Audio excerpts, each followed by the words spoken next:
Hi viewers, welcome to Heat and Habit.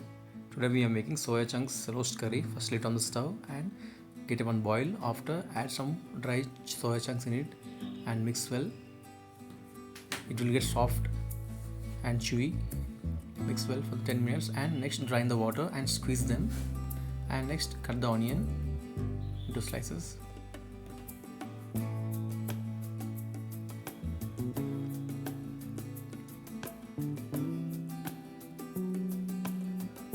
And then now cut onions to small slices to match with the roast.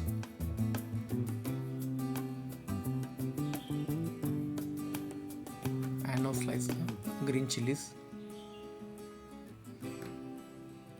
and a little lid on the stove and place vessel.